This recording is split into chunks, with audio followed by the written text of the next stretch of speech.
तो जैसे कि हम बात कर रहे थे differential equation of orthogonal trajectories के ऊपर, तो हमने देखा जी कि ऑर्थोगोनल ट्रेजेक्टरी क्या है, और हम प्रूव कर रहे थे कि जैसे एक स्ट्रेट लाइन या कोई भी आप एक फंक्शन ले लें तो उसकी ऑर्थोगोनल ट्रेजेक्टरी क्या होगी। एक ऐसी इक्वेशन होगी, एक ऐसा ग्राफ होगा जो कि उसको 90 डिग्री के ऊपर इंटरसेक्ट करता है। ठीक है, अब इसको हम मुश्किल सी बात है, अभी हम इसको कर रहे हैं तो अभी आपको समझ आएगी जब हम इसको प्रॉपर सॉल्व कर लेंगे। यानी हमने क्या लिया, एक्स इक्वल टू के वाई स्क्वेयर, या अगर इसको देखें तो आप यूं भी समझ सकते हैं कि Y square is equal to X over K, X over K, या one over K into X, one over K into X. तो अब ये किसका होता है, ये जाहिर है किसको जाहिर करता है, ये एक पैराबोला को जाहिर करता है। कि किसको, पैराबोला को, हॉरिजॉन्टल पैराबोला, पैराबोला को। तो इसको मैं आगे ड्रॉ करूंगा। ठीक है, अच्छा अब यहाँ पे देखें, यहाँ पे देखें, अब हमारे पास ये इक्वेशन आ चुकी थी जब हमने स्लोप की बात की। अब इसका मतलब है इसको पहले मैं सेपरेबल यानी इसके वेरिएबल्स को सेपरेट करता हूँ, तो ये आ जाएगा Y D Y is equal to minus two X D X. ये अब सेपरेट होगी, ये फर्स्ट ऑर्डर डिफरेंशियल इक्वेशन है क्योंकि डेरिवेटिव फर्स्ट हम इस्तेमाल कर रहे हैं। दोनों तरफ अगर हम इसको इंटीग्रेट कर दें, इस तरफ भी इंटीग्रेट करें और इस तरफ भी इंटीग्रेट करें, तो ये आ जाएगा Y square over two, Y square over two integral, क्योंकि y की पावर 1 है, इसका डेरिवेटिव dy के साथ मौजूद है। तो Y square by two is equal to minus two coefficient है, बाहर आ जाएगा। x पे पावर फार्मूला 1 प्लस 1 2 ओवर 2 और प्लस कांस्टेंट c, 2 2 से कैंसिल, ये आ जाएगा हमारे पास, ये आ जाएगा Y square is equal to 2x square plus 2c plus 2c। ठीक है, या यूं कर लें या यूं कर लें कि Y square is equal to minus X square plus C, Y square by two है ये। ठीक है, और अगर आप एक्स स्क्वायर को राइट साइड पे ले आए, अगर आप एक्स स्क्वायर को राइट साइड पे ले आए तो ये बन जाएगा, या अगर टू को मल्टीप्लाई करा दें तो बन जाएगा Y square is equal to minus two x square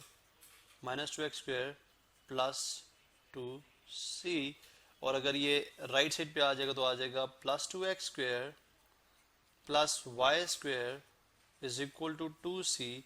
और अगर आप टू सी से दोनों साइड को डिवाइड करा दें, ठीक है, टू सी से इसको भी डिवाइड कराएं, टू सी से इसको भी डिवाइड कराएं, ठीक है, और टू सी से इसको भी डिवाइड कराएं, तो ये टू टू से कैंसिल, ये जो है टू सी से कैंसिल, तो आ जाएगा X square over C plus Y square over two C is equal to one, is equal to one. ठीक है, इसका क्या मतलब हुआ, अब ये किसको जाहिर करिए, ये है equation of ellipse, equation of ellipse. ठीक है, इसका मतलब है पहले हमने ड्रॉ किया था इक्वेशन ऑफ, यानी गिवन इक्वेशन थी वो क्या थी, इक्वेशन ऑफ पैराबोला। ठीक है, मैं यहाँ पे अगर आपको ग्राफ में समझा भी दूं तो आपको ये बात ज़्यादा बेहतर समझ आ जाएगी।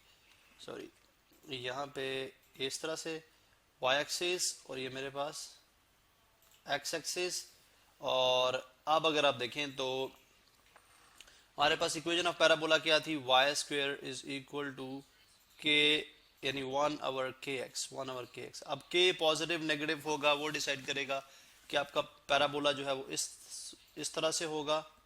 ठीक है, या बल्कि यूं कर ले, ठीक है, आपका पैराबोला इस तरह से होगा, या यानी दाईं तरफ फेस करेगा या बाईं तरफ फेस करेगा। ये तो हो गया पैराबोला की इक्वेशन। ठीक है, और ये क्या है, इक्वेशन ऑफ एलिप्स। और ये कौन सा एलिप्स है, वर्टिकल, चूंकि इसका देखें जो मेजर एक्सिस है सीज, यानी ये वाली साइड बड़ी है, तो मेजर एक्सिस किस तरफ आ रहा है, वाई के लॉन्ग आ रहा है।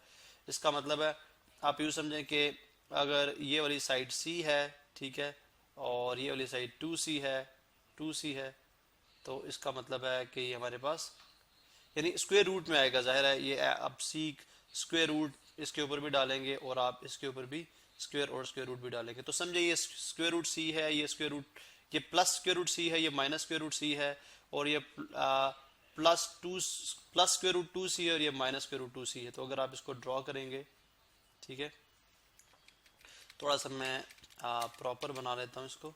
ठीक है, बल्कि यहाँ पे अगर ये पॉइंट्स हों, ठीक है, सी वाले, तो ये हमारे पास और वो यहाँ पे हो, तो ये हमारे पास कुछ इस तरह से एलिप्स बनता हुआ दिखाई देगा हमें।